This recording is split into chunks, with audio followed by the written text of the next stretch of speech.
Most people pray, but they never actually have a conversation with God.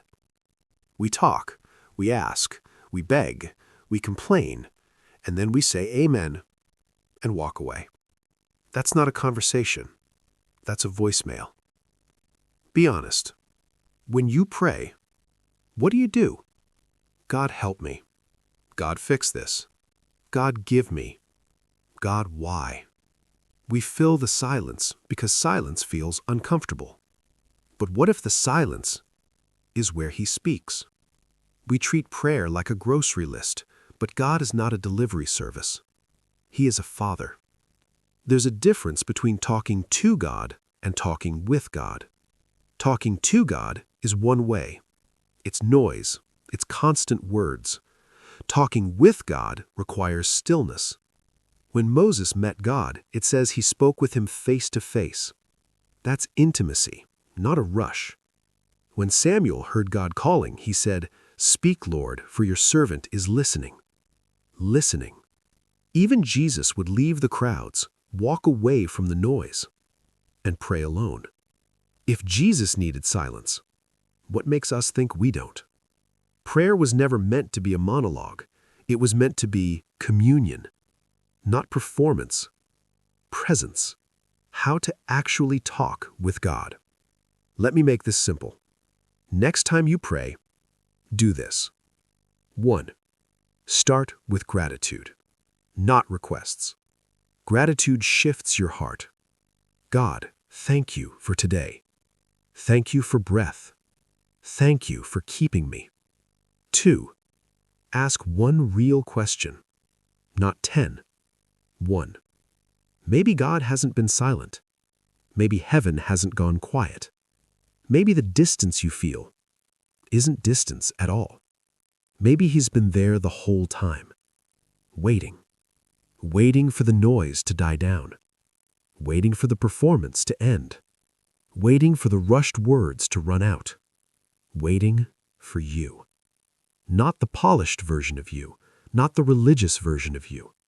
You, the tired you, the confused you, the frustrated you, the honest you. Because God does not meet you in perfection.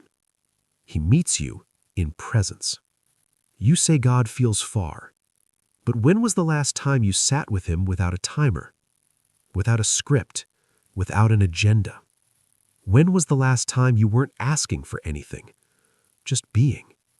We've turned prayer into a transaction. I prayed, so why didn't it happen? I asked, so where is the answer? But love doesn't work like a vending machine. Relationship doesn't grow in a hurry. Intimacy requires stillness. And stillness feels uncomfortable because it exposes what we've been avoiding. But what if the silence you're afraid of is actually an invitation? An invitation to slow down, to breathe, to listen, to trust. God is not impressed by how long you talk. He is moved by how deeply you listen. He is not measuring your words. He is looking at your heart. So tonight, don't give God another speech. Don't repeat what you've memorized. Don't rush through another routine. Give Him your attention. Sit longer than feels productive. Stay longer than feels spiritual. Let the silence stretch. And when it feels awkward, stay. When it feels like nothing is happening, stay. Because sometimes the greatest shifts in your life don't happen in noise. They happen in quiet surrender. Maybe the breakthrough you're praying for is waiting on your stillness. Maybe the clarity you're begging for is on the other side of silence. Maybe God hasn't been distant. Maybe He's been whispering. And whispers require you to lean in. So lean in, be still, and don't just talk to God tonight. Talk with Him. And when you do, you might realize He's been speaking all along.